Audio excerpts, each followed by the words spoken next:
Buenos días queridos suscriptores, para más relatos como este, denle like y comparte. Sin más, comenzamos.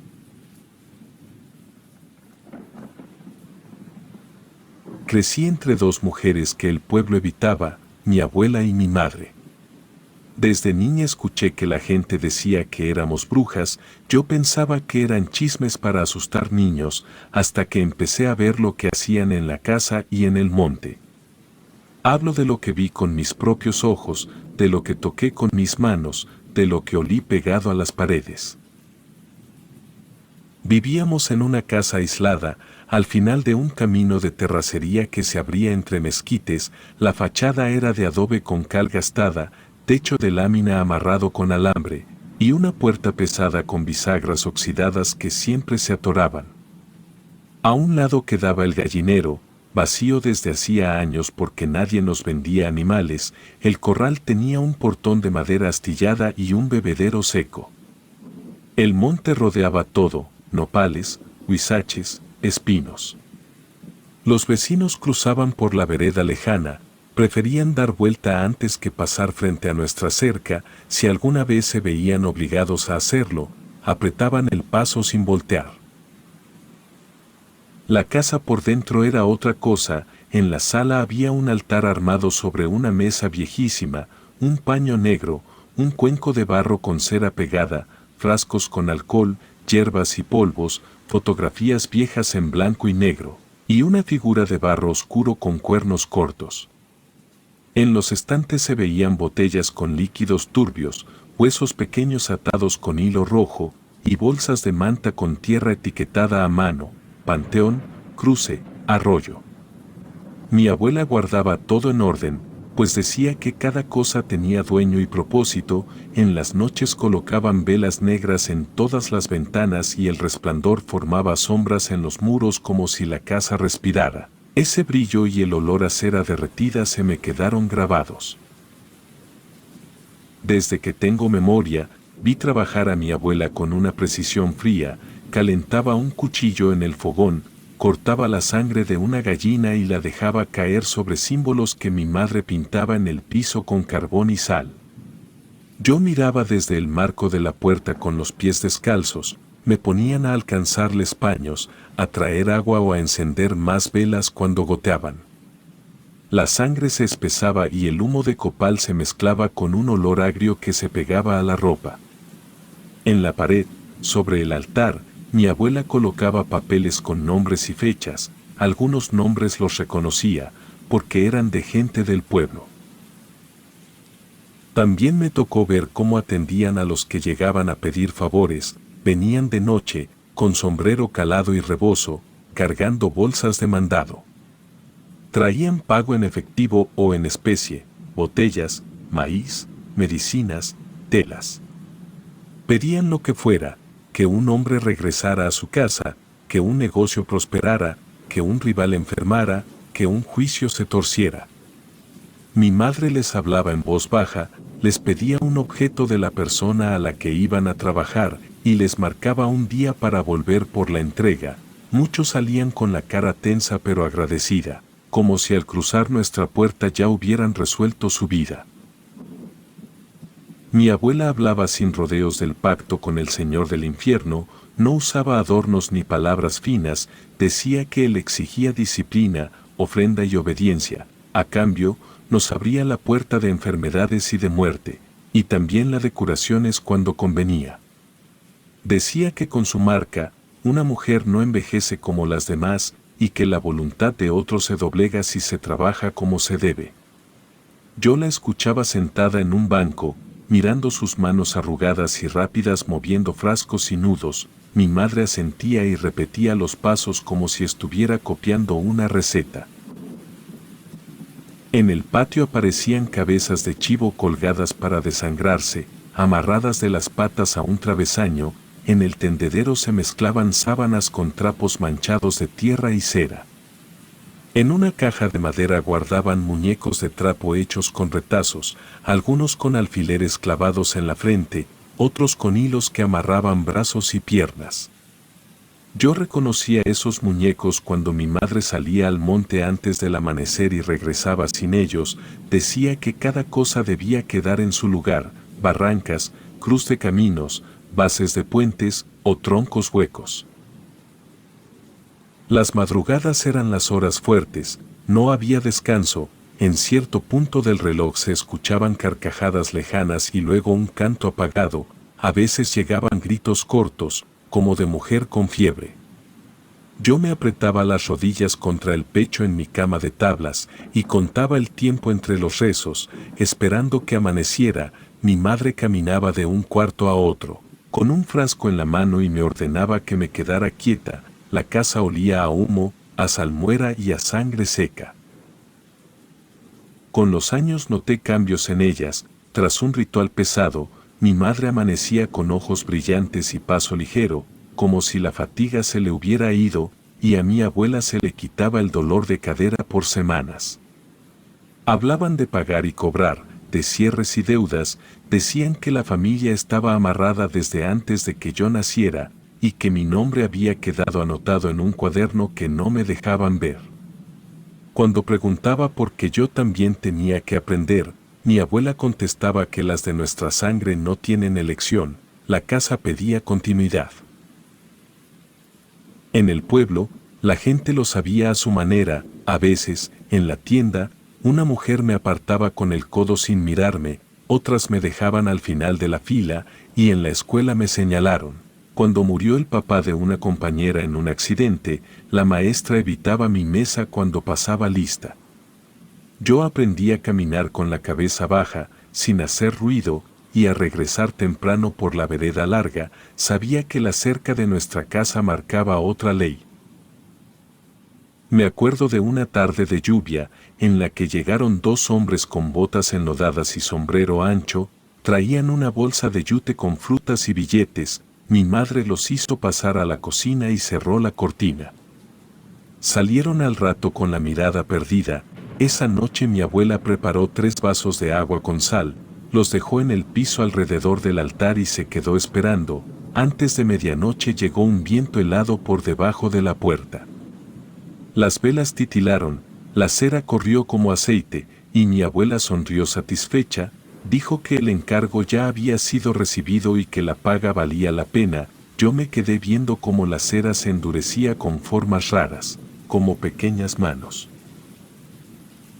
Crecí con miedo, pero el miedo se volvió costumbre, pero aún así, cada vez que me tocaba lavar el piso del cuarto del altar, mis manos temblaban al frotar las manchas oscuras entre las marcas de carbón.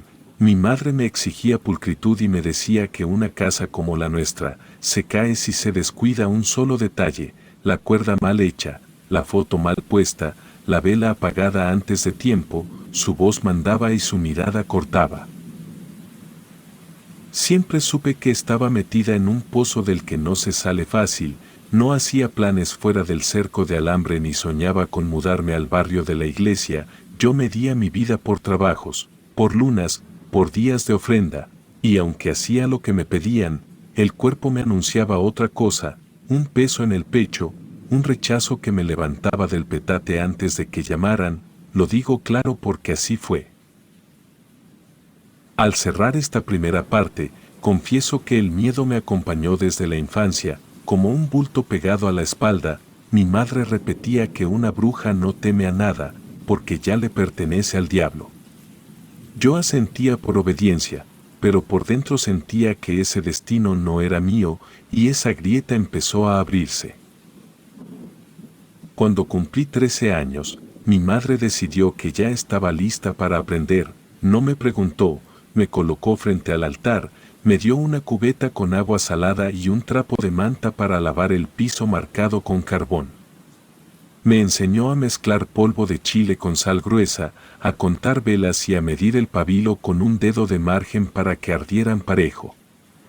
Mi abuela me asignó una libreta, ahí anotaba fechas, fases de la luna, nombres abreviados, pagos y entregas. Cada marca tenía sentido y me pedían exactitud. Recuerdo una noche entera de trabajo, el cielo estaba cubierto y el aire olía a humedad. Mi abuela preparó la mesa grande con el paño negro, acomodó un cuenco de barro rojo, afiló un cuchillo sobre una piedra y me indicó que sostuviera 2 velas negras, una a cada lado del cuenco.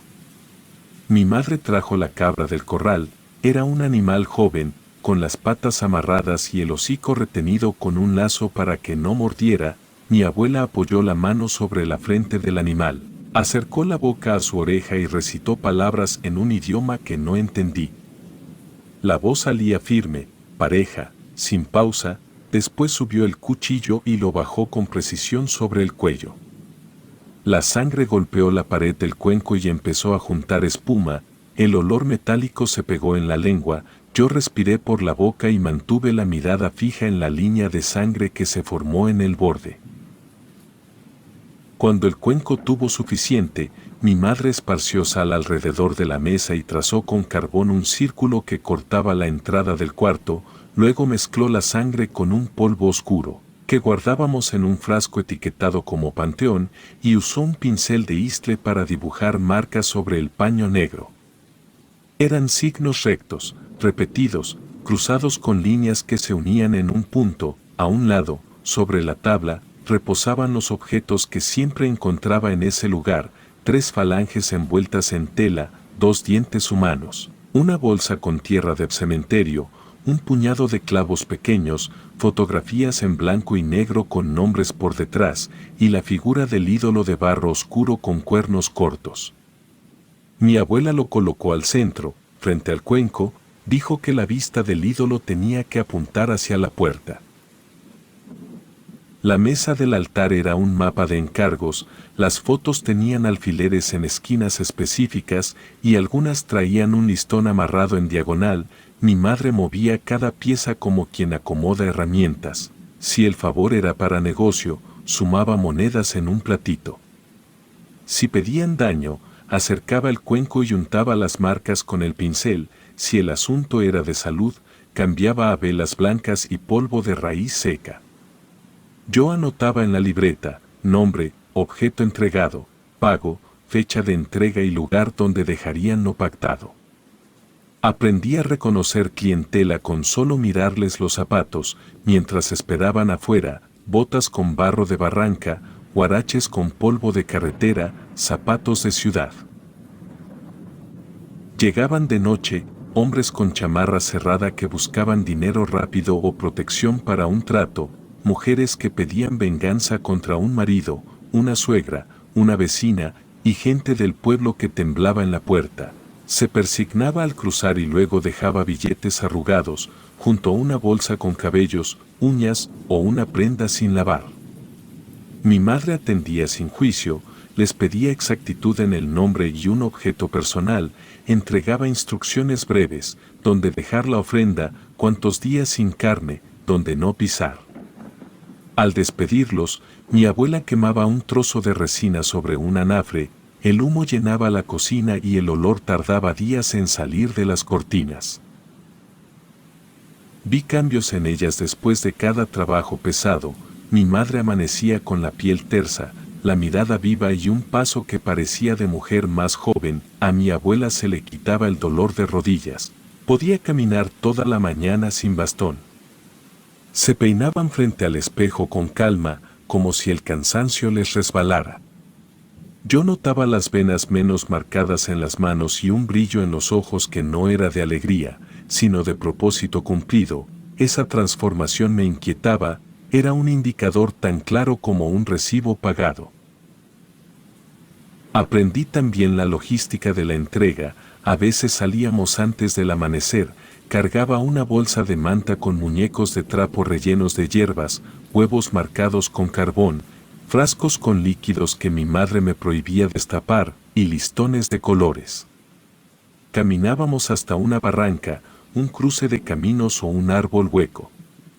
Ahí mi abuela me indicaba dónde cavar, cuánta tierra mover, cómo acomodar el muñeco, en qué dirección dejar la foto, y a qué altura colgar el listón, pues nada quedaba al azar.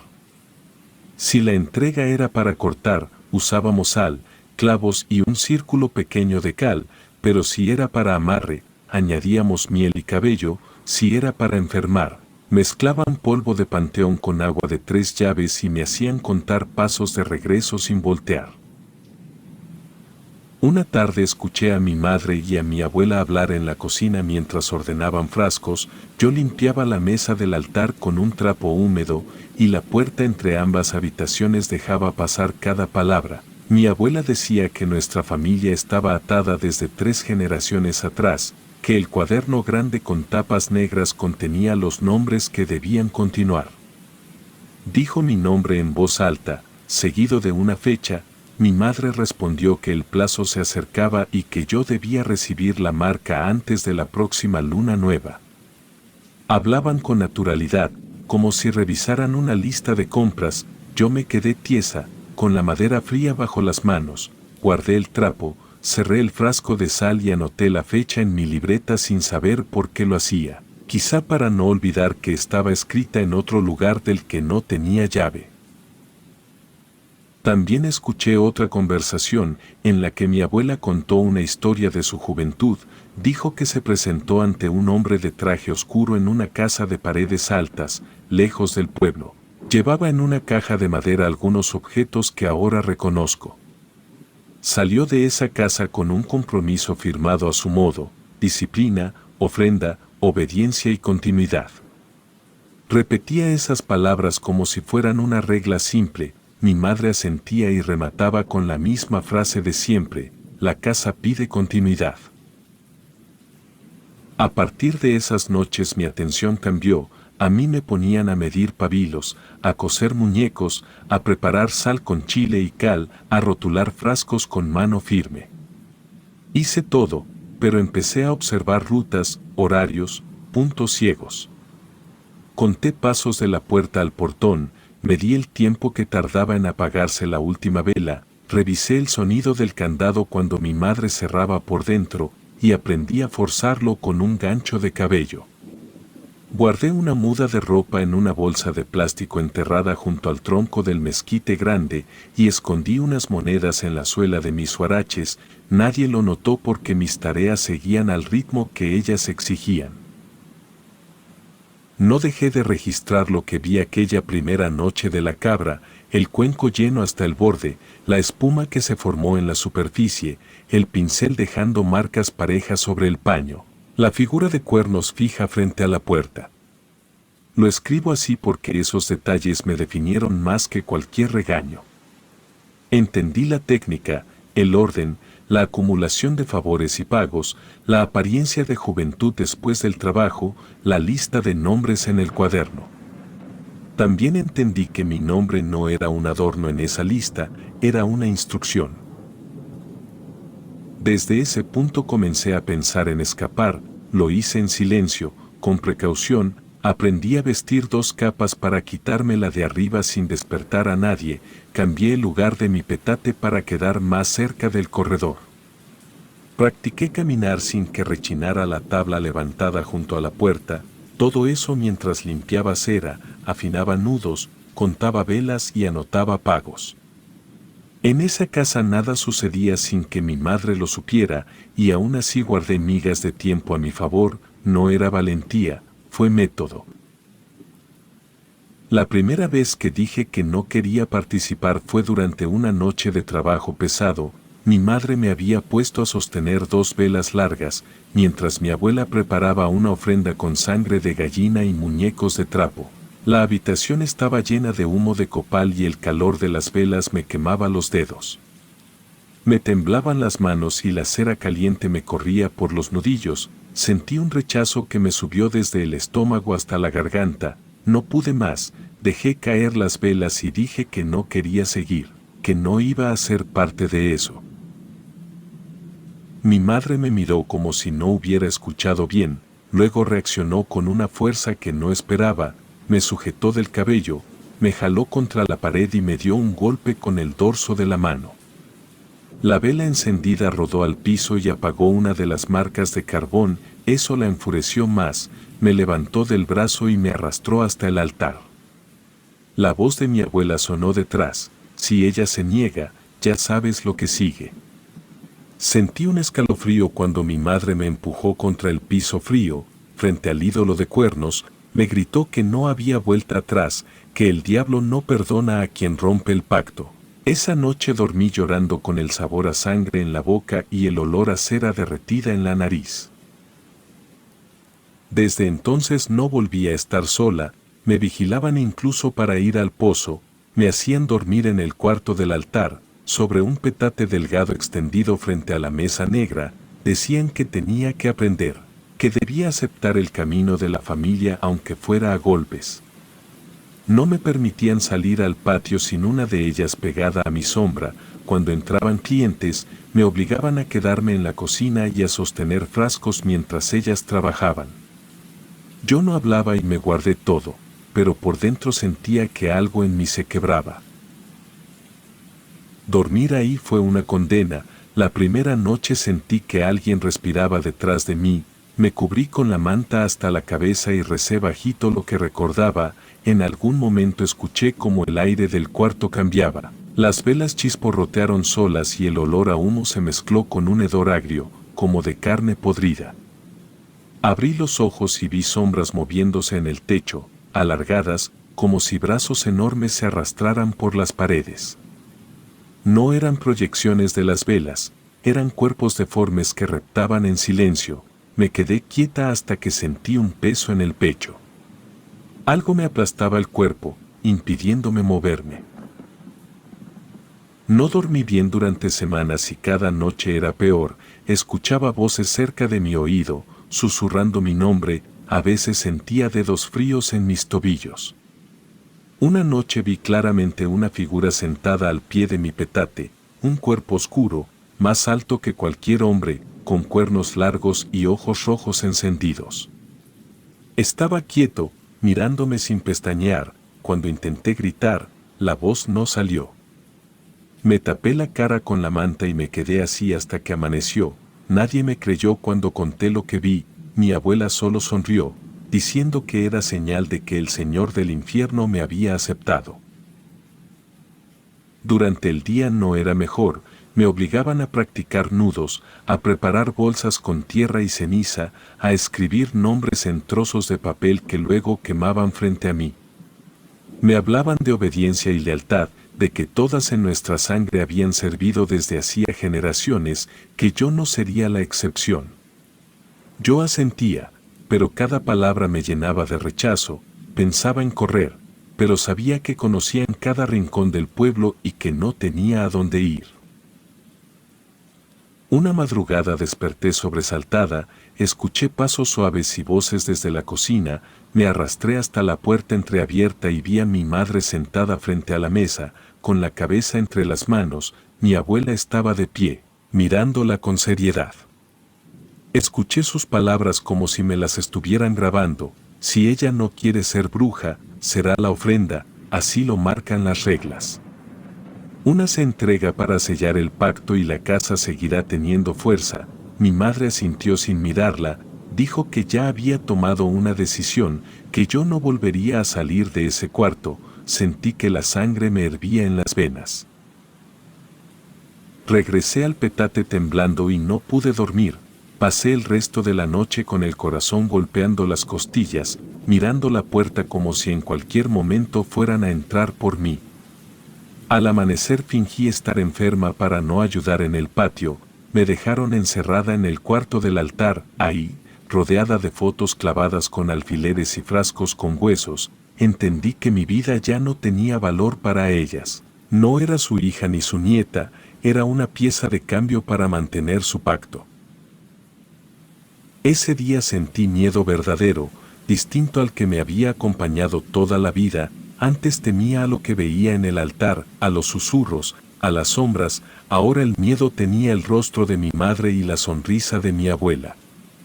Sabía que si no hacía algo pronto, me entregarían como si fuera una cabra más, así que empecé a repasar todo lo que había planeado en secreto: la ruta hacia el camino, el tronco del mezquite donde había enterrado una bolsa, el gancho de cabello que servía para abrir el candado de la reja. Cada detalle que había practicado en silencio se convirtió en mi única esperanza. Ese día no lloré, me quedé inmóvil, mirando el altar con el ídolo de cuernos apuntando hacia mí. supe que no podía esperar ayuda de nadie, la gente del pueblo ni siquiera cruzaba por nuestra calle, nadie iba a arriesgarse. Si quería vivir, tenía que salir sola, sentí una calma extraña, como si una parte de mí hubiera aceptado la guerra, mis manos dejaron de temblar y me juré que no moriría en ese cuarto.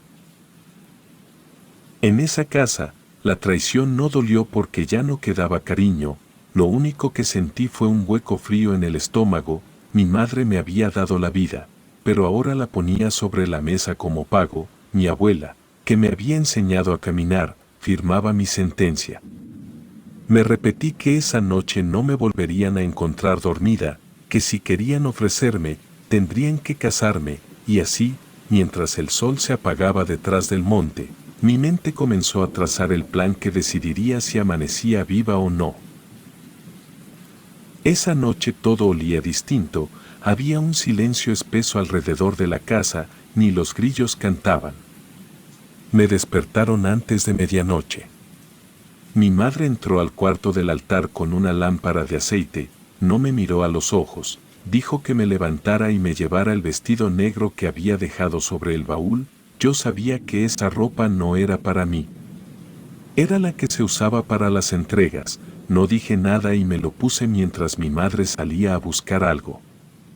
El vestido estaba frío, áspero, y tenía manchas que no quise mirar. Sentía el corazón golpeando el pecho tan fuerte que me costaba respirar.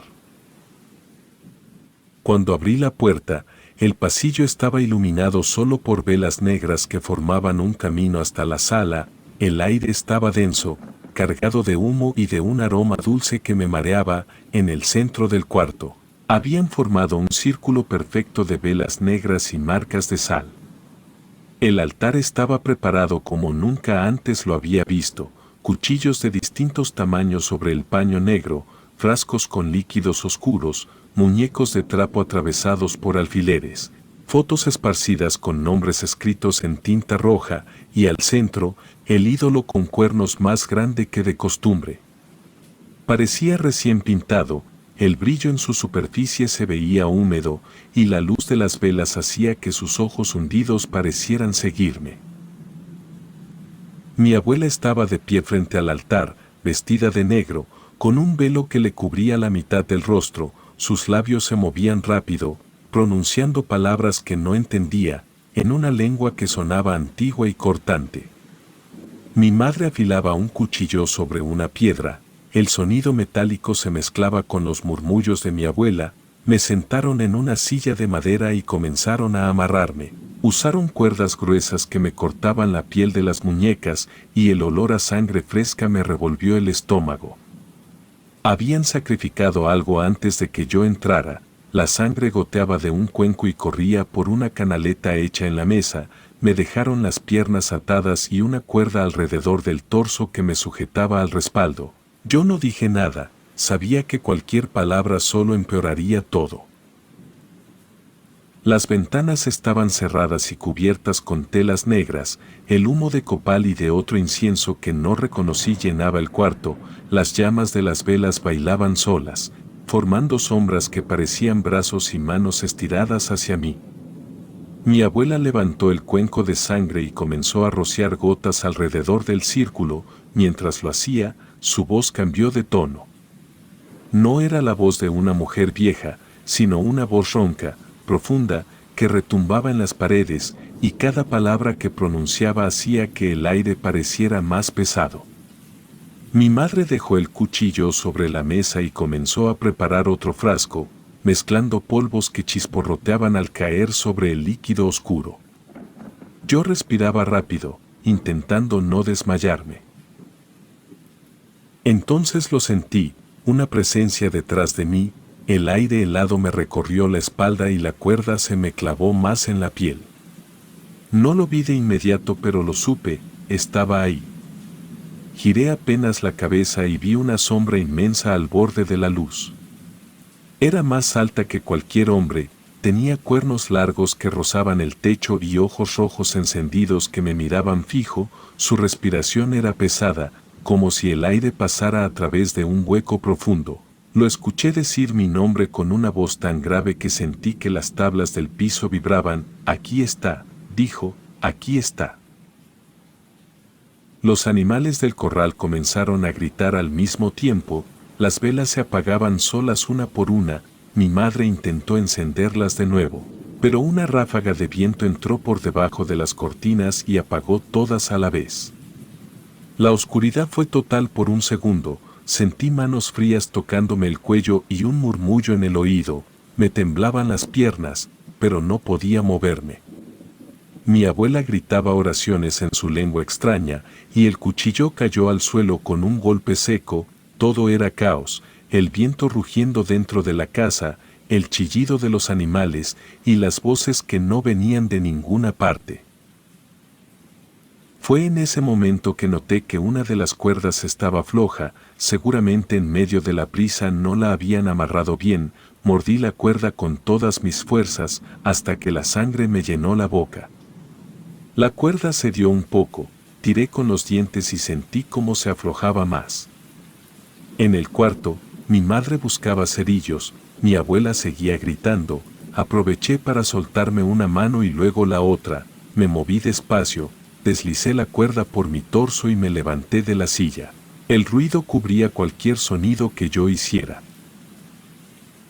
Caminé descalza hasta la puerta, abrí el pestillo sin que rechinara, como lo había practicado tantas veces, el aire frío de la noche me golpeó el rostro, corrí y crucé el patio sin mirar atrás. Esquivando el gallinero y el bebedero vacío, escuché carcajadas detrás de mí, carcajadas graves y burlonas, no de mujeres.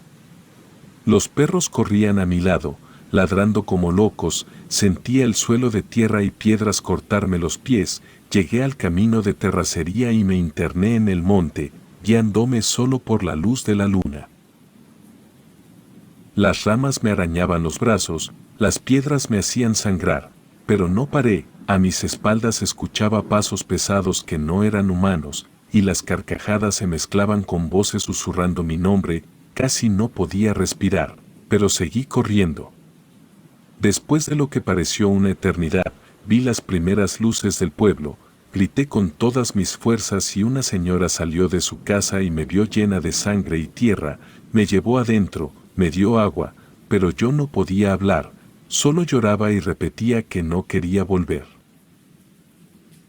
Nunca regresé a esa casa. A los 2 días, algunos vecinos fueron a buscar a mi madre y a mi abuela, encontraron la puerta abierta, el altar cubierto de símbolos pintados con sangre seca, frascos rotos y huesos esparcidos por el piso, ya no había rastro de ellas y nadie se atrevió a limpiar. La casa quedó abandonada, convertida en un lugar que todos evitan. Yo me mudé a otra región, no digo mi nombre ni mi apellido, pues vivo con la certeza de que el pacto sigue activo. A veces, en la madrugada, escucho una respiración pesada detrás de mi puerta y una voz que susurra mi nombre, sé que algún día vendrán por lo que creen que es suyo.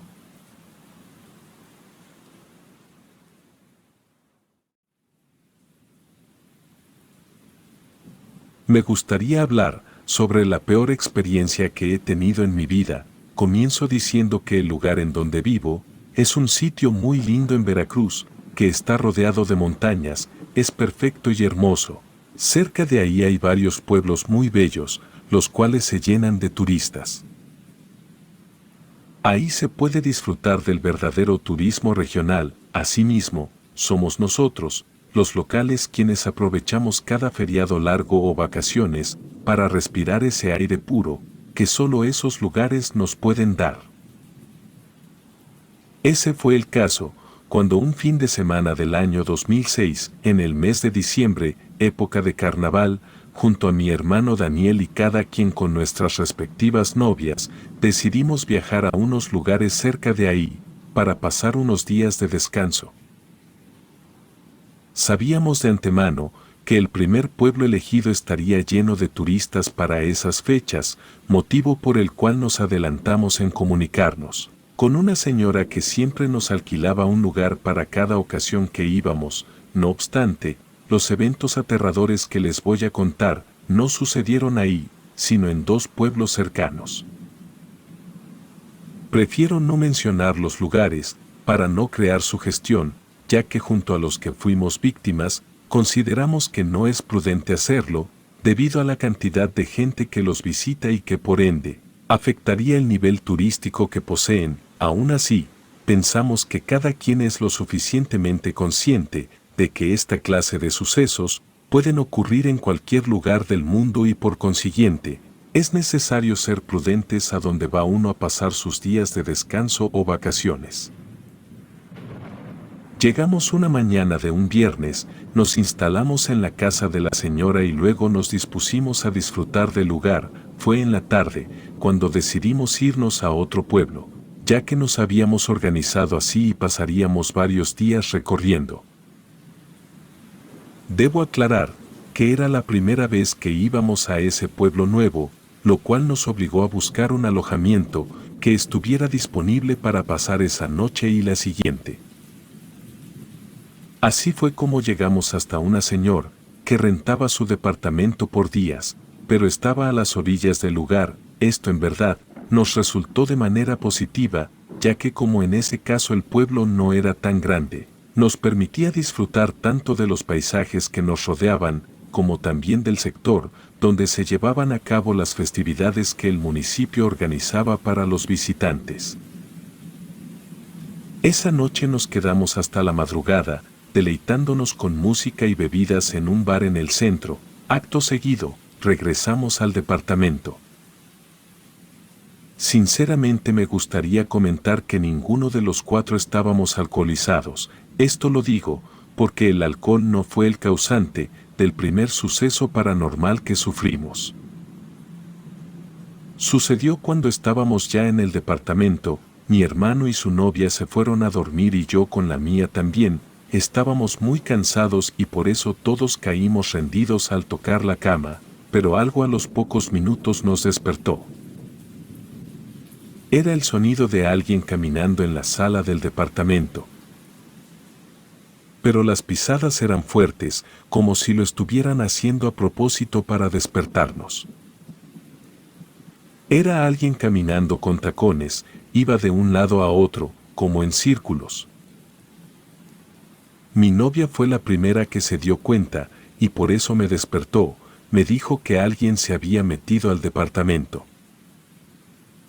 Yo intenté tranquilizarla, diciéndole que quizá era la señora del departamento, que había ido por algo, aunque obviamente no era correcto si hubiera sido así, ya que cuando te rentan un lugar, los propietarios no pueden entrar nada más así. Pero bueno, eso fue lo que tenía más sentido para mí. Aunque estaba pensando en que era la señora, debo admitir que había algo raro esa noche en el aire. Era como si la temperatura hubiera bajado, e incluso había neblina, pero el ambiente era tenso e incómodo, como si algo no estuviera bien. No sé cómo explicarlo, simplemente lo sabía. Le dije a mi novia que me levantaría a ver, pero ella me dijo que no, que mejor esperara, que tal si era algo malo. Yo traté de tranquilizarla y le dije que no pasaría nada, aunque en el fondo tenía miedo.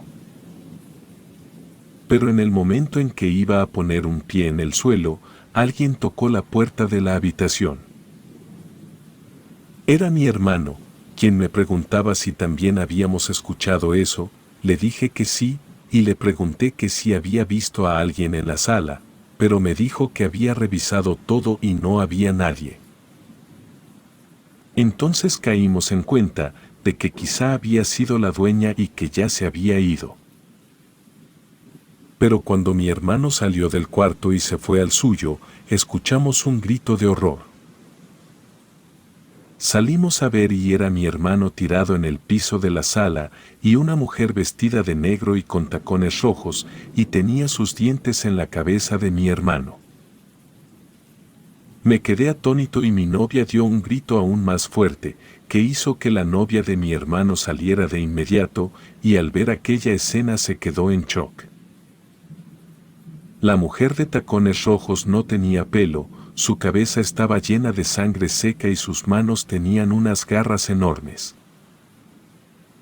Con todo el valor que tenía en ese momento, le grité que se largara y muchas groserías más, hasta que de un momento a otro la mujer desapareció.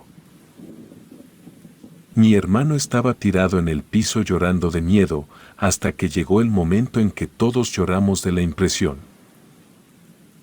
No teníamos idea de lo que había pasado, pero estábamos muertos del miedo. Juntos rezamos una oración y decidimos quedarnos los 4 en un solo cuarto, las 2 chicas en la cama y mi hermano y yo en el suelo, por cualquier cosa. De cualquier modo no faltaba mucho para que la luz del día entrara por la ventana y seguramente todo estaría mejor.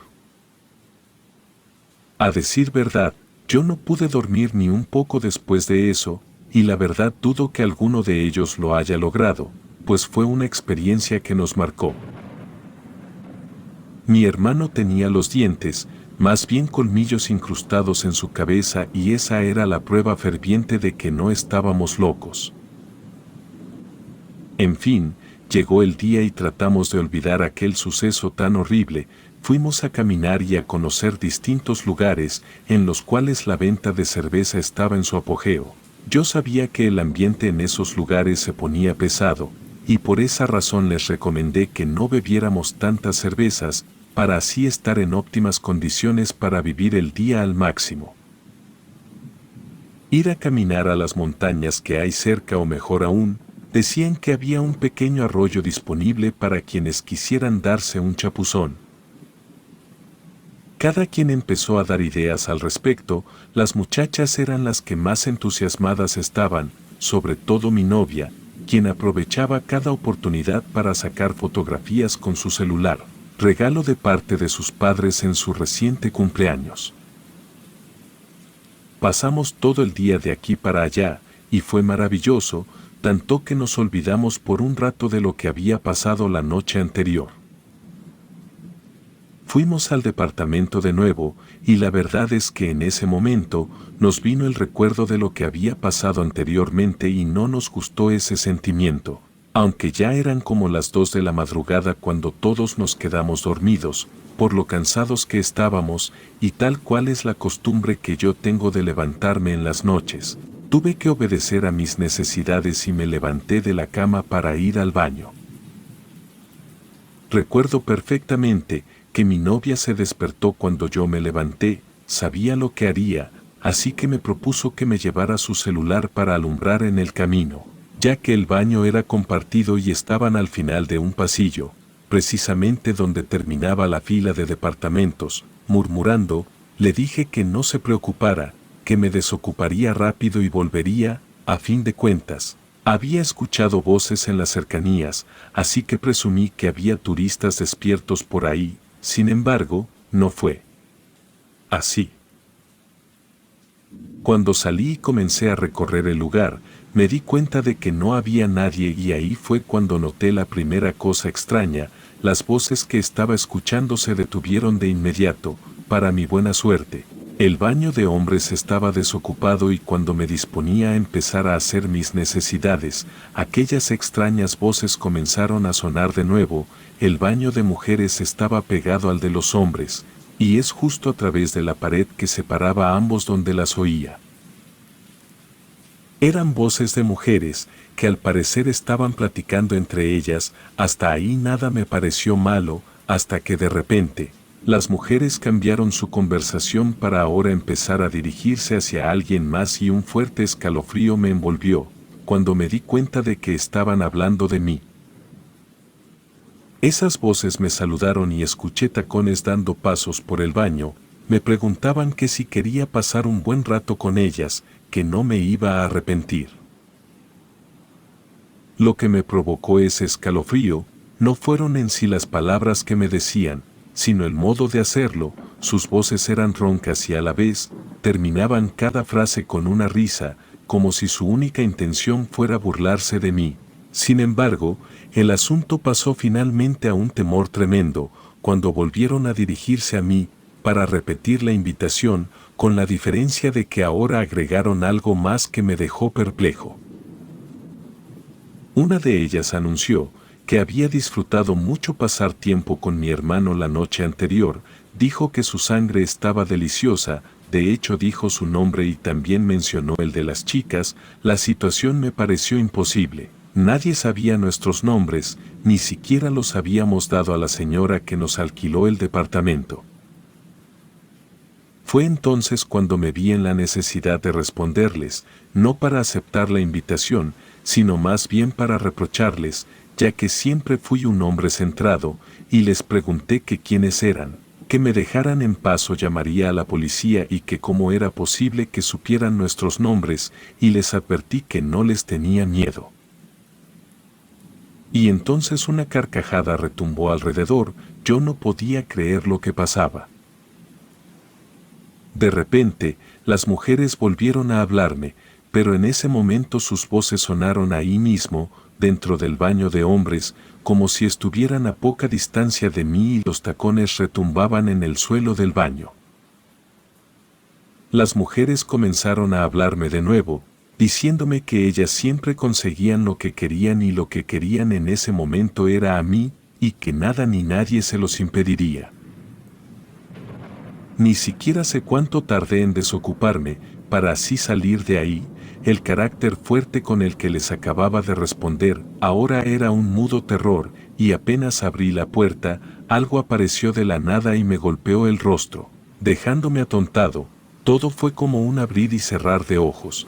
De pronto, era arrastrado por algo que no lograba ver.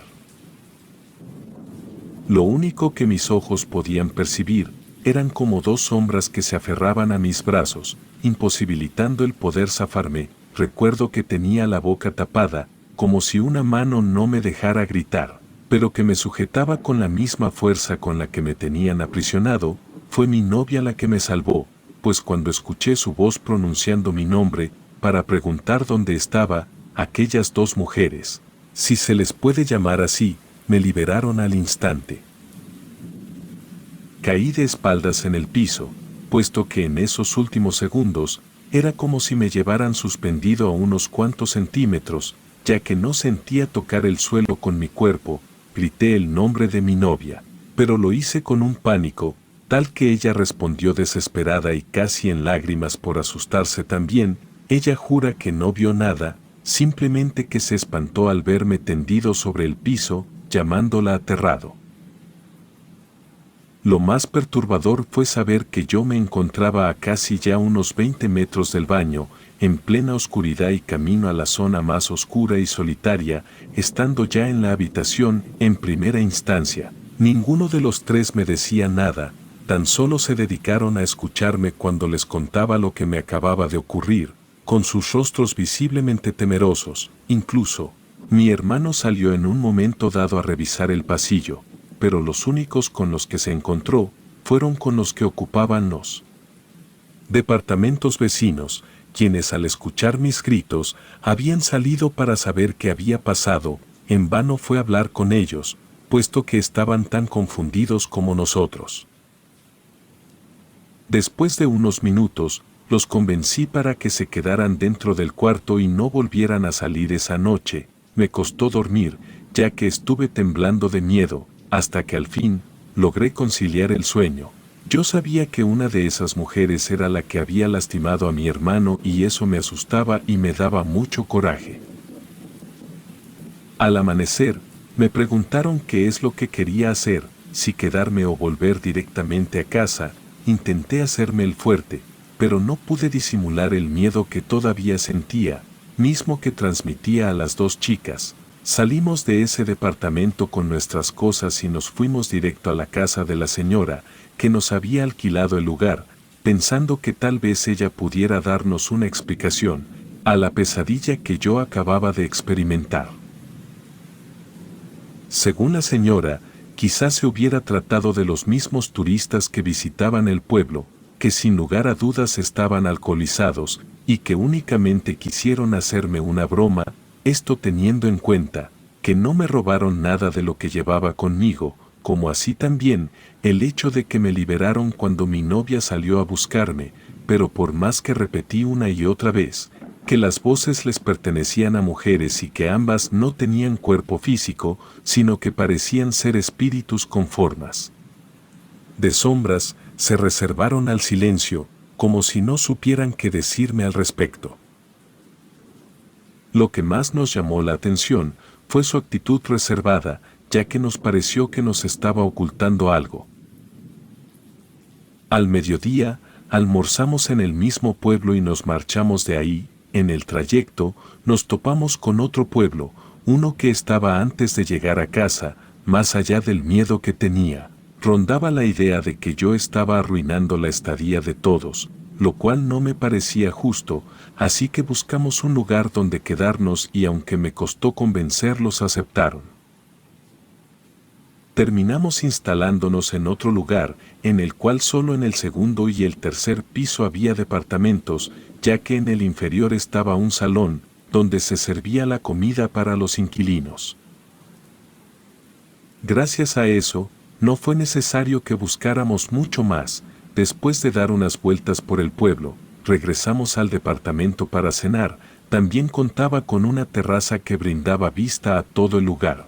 Y una vez que terminamos de comer, decidimos subir para pasar un rato ahí. Eran apenas las 12 de la noche, cuando quedamos solo los 4 en la terraza. Acto seguido, las muchachas quisieron adelantarse e ir a la habitación para preparar todo para el descanso. Quedamos únicamente mi hermano y yo. No pasó mucho tiempo, cuando todo se tornó horrible y tenebroso. Por más que en esa oportunidad fuimos 2 los que estábamos presentes, esas apariciones no tuvieron piedad para ninguno. El cuerpo se me paralizó cuando empecé a escuchar aquellas mismas voces. Solo atiné a decirle a mi hermano de lo que se trataba, puesto que al instante vi cómo él caía lentamente de espaldas, para a continuación ser arrastrado, y al voltear con intenciones de socorrerlo, el miedo fue indescriptible al ver que una de esas figuras estaba parada justo frente a mí. Ahora sí pude notar que tenía un rostro, el cual representaba al de una anciana, cuyos ojos sobresalían ante la negrura de su figura y su cabeza no tenía cabello. Recién entonces caí en cuenta de que se trataba de una bruja, y ahí estaban las 2 de nuevo. Una aprisionaba a mi hermano, manteniéndolo inmóvil y mudo sobre el suelo, mientras la otra se abalanzó sobre mí, para hacer lo mismo. No voy a entrar en detalles de lo que nos hicieron y creo que no hace falta aclarar nada. Solo les diré que estando en ese estado de parálisis, percibí la experiencia más impactante y asquerosa que un hombre pueda vivir en contra de su voluntad. Las chicas nos encontraron a ambos inconscientes, fue por eso que no pudimos hacer nada por ellas. Luego nos contaron que apenas se acercaron para ayudarnos y sin saber nada de lo que nos había pasado. Ellas fueron atacadas por las 2 malditas brujas, pero claro, no de la misma manera que nosotros. Quedaron con sus cuerpos paralizados y llenos de arañazos, y se salvaron gracias a que una pareja subió hasta la terraza, alertada por sus pedidos de auxilio. Solo queríamos que llegara el amanecer, que era el horario del próximo autobús que nos llevaría a casa. Hasta fuimos interrogados por la policía local, ya que todos pensaron que fuimos atacados por delincuentes, y una vez que llegamos a casa, mi madre nos preguntó qué nos había sucedido, ya que todavía teníamos los semblantes pálidos a causa del inmenso miedo vivido. Les contamos todo, rogando que ella nos creyera. Fue grande nuestra sorpresa al decirnos que nos creía, pues en algunos pueblos hay esa clase de mujeres condenadas, pero jamás había escuchado que las miserables les hicieran algo así a los turistas. Estando ya en nuestra ciudad y después de haber pasado más o menos 2 meses de lo acontecido, fue cuando mi novia decidió terminar la relación. Al cuestionarle el motivo, ella me contó algo que hasta ese momento quiso mantener en secreto. Según mi novia, mientras era atacada por esa sombra, escuchó una voz que le dijo que yo jamás sería de ella, puesto que me perseguiría donde quiera que fuera, es decir, que pese a que mi hermano y yo jamás les contamos lo que las brujas nos hicieron, mi novia fue amenazada por una de ellas para que no continuara conmigo. Pensó que nada pasaría, pero como jamás pudo superar la macabra vivencia, prefirió directamente alejarse de mí. El caso contrario es el de la novia de mi hermano, porque hoy en día ya es su esposa, pero al parecer la experiencia trajo consecuencias drásticas y tristes, pues hasta ahora jamás lograron tener hijos. Si me preguntan por qué nos pasó esto, la verdad es que no lo sabemos, es un repulsivo misterio que, para ser sincero, ni mi hermano ni yo queremos averiguar. Nos conformamos con saber que aún seguimos vivos, y aunque yo aún tampoco logro ser padre, peor aún, ni siquiera consigo tener una pareja, tengo bien presente que tal vez estuvimos en el lugar y momento equivocado, siendo simplemente víctimas de lo que pueden causar unos inocentes días de vacaciones.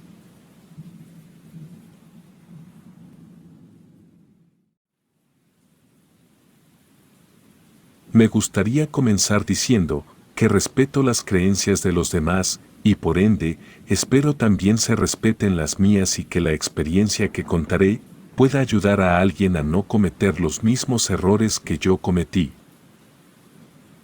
En fin, mi nombre es Gabriela, y todo sucedió en el momento en que yo estaba entusiasmada con tener un hijo, pero mi esposo no, él se negaba, y bueno, yo temía que los años se me pasaran y que ya fuera yo muy vieja para tener hijos, aunque realmente cuando era más joven, yo no deseaba tener hijos, pero ya estaba llegando a una edad donde mi corazón quería uno.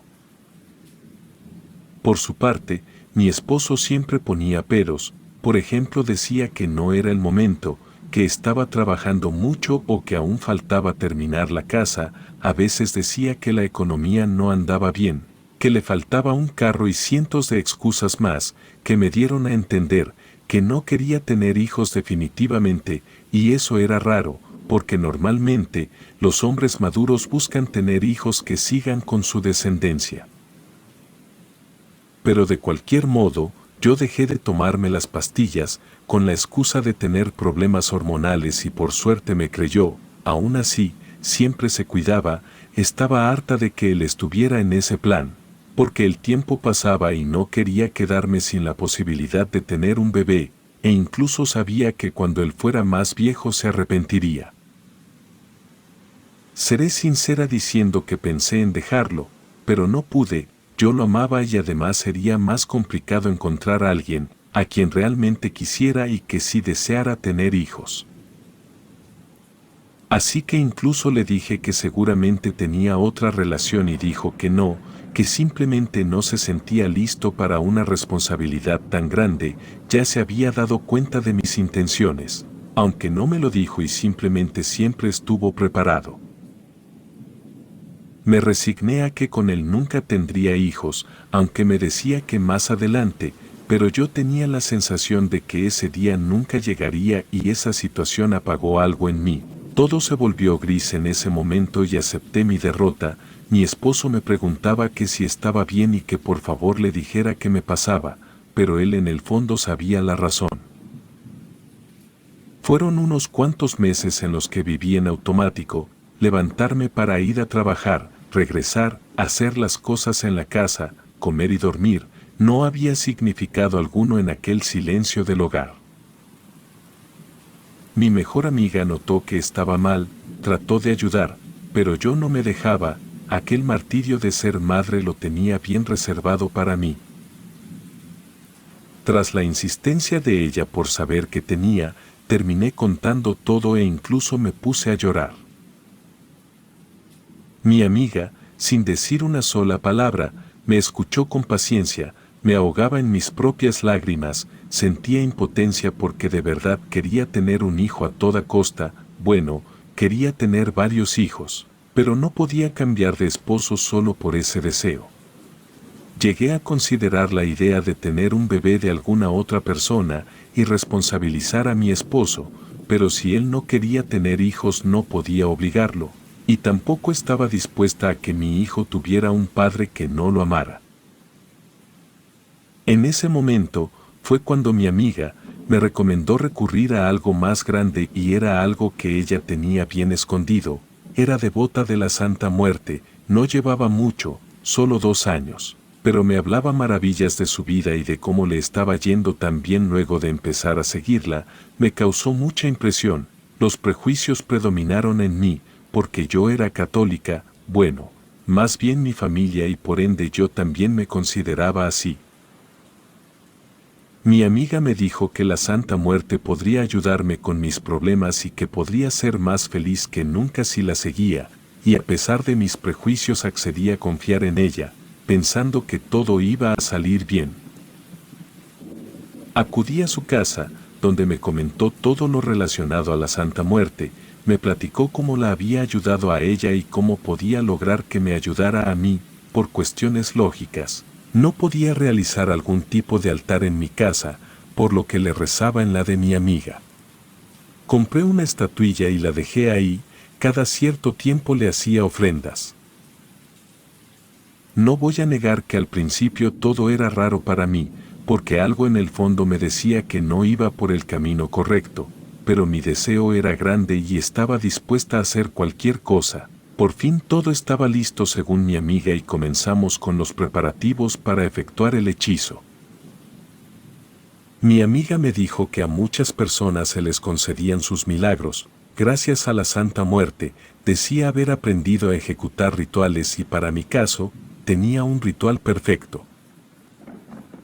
Lo que según mi amiga, debía hacer era pedirle a la Santa Muerte tener un hijo. Para eso me dio algunas guías de cómo hacer para que mi esposo, por su cuenta, deseara tener hijos. Lo que debía hacer era colocar sangre en el altar y otras cosas que prefiero no decir y pedir con devoción. Estaba algo asustada, pero mi amiga me dijo que era la mejor opción. Obviamente todo iba a realizarse en casa de mi amiga y pasé la tarde ahí, con algo de asco. Logré apartar esa sangre en un pequeño recipiente de vidrio, me provocó una gran vergüenza hacer algo tan asqueroso, pero el entusiasmo de mi amiga y mi deseo por tener un hijo pudieron más. Preparamos el altar, encendimos unas velas y también dejamos ofrendas, coloqué la pequeña muestra frente a la estatuilla, pero la torpeza me hizo derramar algo de líquido sobre la imagen de la Santa Muerte. Fue una doble sensación, inolvidable. Sentía asco y miedo. Mi amiga me dijo que no entrara en pánico, que todo estaría bien, le restó importancia al accidente, pero yo sentía como si de verdad hubiera sido una gran falta de respeto. Mi amiga me tranquilizó, tratamos de limpiar todo y continuamos, oré a la Santa Muerte con la oración que me indicó mi amiga. Desde antes de comenzar, le pedí un hijo urgente, que mi esposo aceptara darme un hijo y lo amara. Comencé a llorar mientras lo pedía. Era lo que más deseaba desde el fondo de mi corazón y en un momento la angustia se me hizo tan grande que me faltaba el aire. Experimenté ciertos espasmos en mi garganta como si se me cerrara. Fue tan fuerte que me tuve que recostar para componerme. Aquello lo asocié a los nervios, la angustia y las emociones extremas, pero hoy en día me cuestiono si fue eso o algo más. Tras llegar a casa, me sentía realmente agotada, como si algo hubiera robado toda mi energía. Traté de realizar las tareas del hogar, pero al caminar, las rodillas me temblaban. Me preparé un té y me fui a dormir una siesta. Desperté a medianoche sin enterarme de qué pasó durante todo el día. Mi esposo estaba acostado a mi lado. Cuando me senté en la cama, él se despertó y me preguntó si estaba bien, porque dijo llegar a casa y encontrarme dormida y que no despertaba, que creyó que me sentía mal y por eso no me había despertado, pero aún así estaba muy confundido.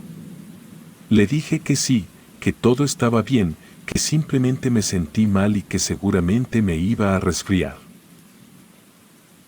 En los días siguientes todo se volvió muy duro, mi cuerpo me pesaba, tenía sueño casi todo el día, comía el doble, pero aún así no engordaba. Al contrario, me di cuenta por mis prendas que estaba bajando de peso. Hablé con mi amiga sobre eso, cuestionando si no se debía al rezo que realizamos. Ella me decía que no, que seguramente eran los nervios por la situación que estaba atravesando. Me pidió que me relajara y que continuara con mi vida, que todo saldría bien. Con el paso del tiempo, noté el cambio de ánimo en mi esposo. Actuaba de una manera muy serena e incluso se conectó más conmigo. No se me despegaba en todo el día, me abrazaba en cada oportunidad que tenía. Era como si estuviera más enamorado, más conectado emocionalmente conmigo. Una noche, me abrazó antes de dormir y me pidió que estuviéramos juntos. Algo muy raro fue que aquella vez no quiso cuidarse. Sinceramente sentí algo de culpa, porque era solo yo la que quería quedar embarazada, pero no de una manera forzada, así que se lo dije y respondió que estaba todo bien. Se me escaparon las lágrimas de la emoción al entender que lo había aceptado. Dijo que el tiempo pasaba y que ya era hora de comenzar una familia, que no podía esperar para ver la casa llena de niños jugando y contagiando de alegría a nuestro hogar. Pero eso no sirvió, de hecho lo intentamos varias veces, pero no quedaba embarazada. Pensé que había un problema con mi cuerpo, acudí al médico y me realicé todos los análisis, todo indicaba que no había ningún problema. Entonces entendimos que el problema era mi esposo. Él se realizó estudios, pero tampoco tenía nada malo, ambos éramos fértiles. Así que seguimos intentando, pero pasaba el tiempo y nada de nada, mi amiga no sabía cómo explicarlo, me daba fe de que todo debía salir bien, me pedía que tuviera paciencia, pero yo no dejaba de pensar en cómo hice el pedido, usar esa sangre y el incidente me causaba mucho temor. Traté de hacerle entender a mi amiga que algo andaba mal, pero solo logré ofenderla al punto de tener una fuerte discusión con ella. Esa fue la última vez que la vi. Días después, mi amiga falleció en un accidente de tránsito. Estaba por cruzar la calle cuando un carro sufrió una extraña avería y se desvió hacia ella y la mató en el acto. Sufrí mucho por su muerte, pero aún más por cómo fue. Solo me quedaba pensar en que su devoción a la Santa Muerte había sido de manera errónea. Recordaba una y otra vez lo que pasó ese día que hicimos el ritual, no podía sacarlo de mi mente al relacionar todo lo malo que me sucedía. Cada día que pasaba me sentía peor, comencé a perder el cabello más de lo normal, las uñas se me quebraban y siempre estaba cansada. Me hice estudios creyendo que tenía anemia o algo por el estilo, pero no encontraba nada que lo pudiera estar causando. Ya no estaba tan segura de quedar embarazada, temiendo por mi salud, pero en ese momento era mi esposo quien estaba ansioso. Luego de que llegó la fecha de fertilidad, algo extraño pasó con mi periodo. La pérdida de sangre era demasiada. Por momentos, tenía que quedarme sentada en el baño y liberaba un olor a putrefacción indescriptible. Tenía mucho miedo, pero no podía contarle a mi esposo la verdad o por lo menos lo que creía que me estaba pasando. Una noche, sucedió algo que me dio muchísimo miedo y es que vi a mi amiga en los pies de la cama, estaba parada frente a mí, observándome con sus ojos completamente blancos, como si estuviera ciega o algo así. Quería moverme y no podía, mi cuerpo no reaccionaba, traté de hablar, pero algo presionaba mi garganta, no sé si fueron 2 minutos o media hora, sé que el momento se sintió eterno, ella estaba ahí como un alma en pena. Sin saber expresarse, no me di cuenta cuando desperté, simplemente. Estaba sentada en la cama y ya era de día, no recordaba haberme levantado y hubo una especie de amnesia entre que me desperté y me senté en la cama. Todo ese día me sentí pesada, como si tuviera algo cargando encima de los hombros. En un momento, de la nada, salí corriendo al baño a vomitar y mi esposo creyó que era porque finalmente estaba embarazada. Aún no puedo olvidar su expresión de alegría. Me insistía en que me hiciera una prueba, parecía un niño con juguete nuevo. Increíblemente, al realizarme la prueba de embarazo, dio positivo. Mi esposo festejó de alegría, yo estaba traumada, se dio cuenta de mi estado, le arruiné la felicidad y lo vi en su cara. Me dijo que pensaba que yo estaría feliz, que era lo que tanto quería y tenía razón. Deseaba estar embarazada, aunque con todas las cosas que pasaron, solo podía esperar una desgracia. Mi esposo me hablaba y me hablaba, pero yo estaba bloqueada, me tomó del rostro mientras repetía mi nombre una y otra vez, pero lo comencé a escuchar como en eco. La visión se me movió y fue cuando sentí que estaba en el suelo, sentí como mi esposo me levantó y me llevó hasta la cama, escuchaba que me hablaba, pero su voz se oía muy lejos, veía todo realmente borroso. Mi esposo era una mancha apenas, pero a ella la vi nítidamente, mi amiga estaba frente a mí.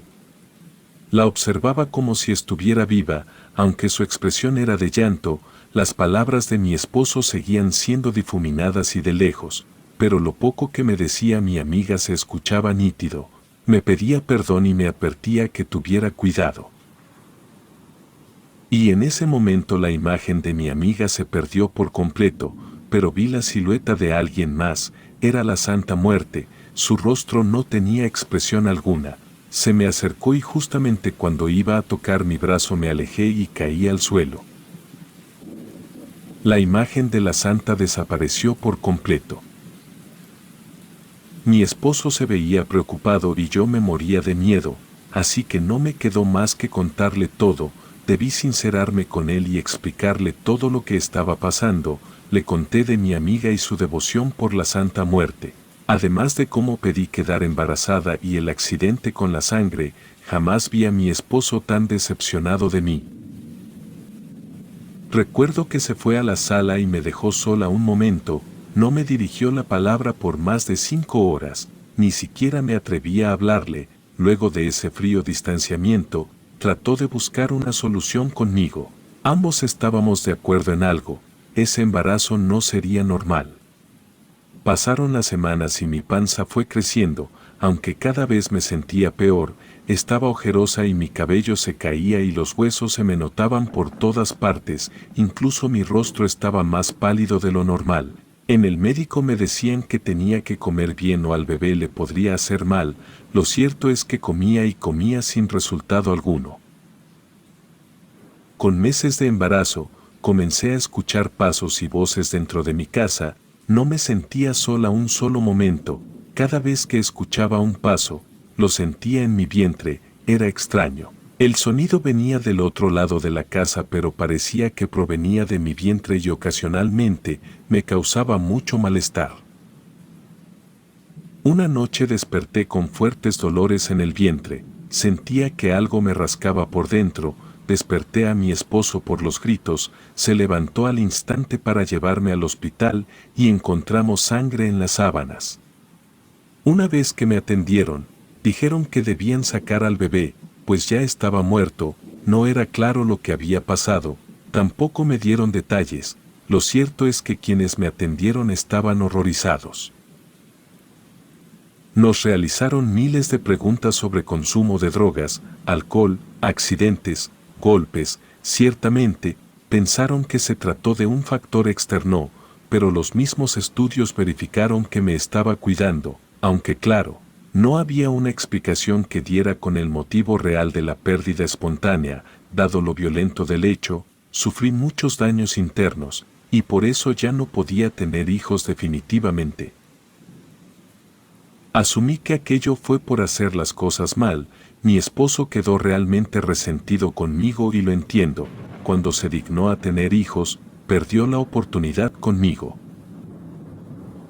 Luego de que me dieran el alta, los días se volvieron cada vez más negros en mi hogar, mi esposo casi no me dirigía la palabra y algunas noches no llegaba a dormir, yo lo necesitaba conmigo, pero no me sentía con derecho a reclamarle nada, había actuado con fuerzas muy peligrosas y además a sus espaldas, en especial, porque provoqué que deseara tener un hijo, afectándolo indirectamente. Tuve que acudir a la iglesia del pueblo para confesar mis pecados. Cuando le conté al padre todo lo que había pasado, se horrorizó, pues no tenía un buen concepto sobre la Santa Muerte, sentí que me estaba juzgando en lugar de ayudarme. Habló peste sobre la Santa Muerte y aquello me dio una sensación de peligro que me obligó a irme. Mientras trataba de salir, una fuerte puntada me dejó de rodillas, era un dolor horrible. Se sintió como una aguja atravesando mi piel, quemando las entrañas por dentro. El padre trató de ayudarme, pero me fui de ahí. Mientras más me alejaba de la iglesia, mejor me sentía y aquello me aterró aún más. Tuve que buscar otro tipo de ayuda y cuando me dispuse a buscar devotos a la Santa Muerte, fue cuando tuve mejor suerte. Por fortuna, con un vecino del pueblo, logré dar en mi situación. Dijo conocer a mi mejor amiga y la catalogó como una practicante impulsiva. Según este hombre, mi mejor amiga se acercó a la Santa Muerte más por fascinación que por devoción y su insolencia fue lo que le provocó todo, ya que desde un inicio hizo las cosas mal. Además, me aclaró que el hecho de usar sangre de ese tipo se consideraba una grave falta de respeto. Esa fue la raíz de todos los males. Acudí con este hombre y varios devotos más, quienes me ayudaron a conseguir el perdón de la Santa Muerte. Me convertí en devota de ella, pero no por miedo, sino por respeto. Si hubo algo que valoré es que a pesar de mis errores, no lo pagué tan caro. El hecho de seguir con vida significaba que algo de respeto tenía la Santa Muerte por mí. Mientras acudía a estas reuniones, mi esposo se enteró de que asistía a ellas por chismes. Cuando llegué a casa, mi esposo me pidió el divorcio. Destrozada, no tuve más opción que aceptarlo. Independientemente de que todo salió mal, él consideró una traición que yo lo haya manipulado de esa manera y tenía razón. Al final de cuentas, arruiné todo por no investigar bien y guiarme por alguien que no sabía lo que estaba haciendo. Pero todo pasa por algo y quizás sin todo ese proceso jamás hubiera conocido lo poderosa que es la Santa Muerte. Hoy estoy divorciada y sin la posibilidad de tener un hijo, pero con el perdón de la Santa. Relatos anónimos.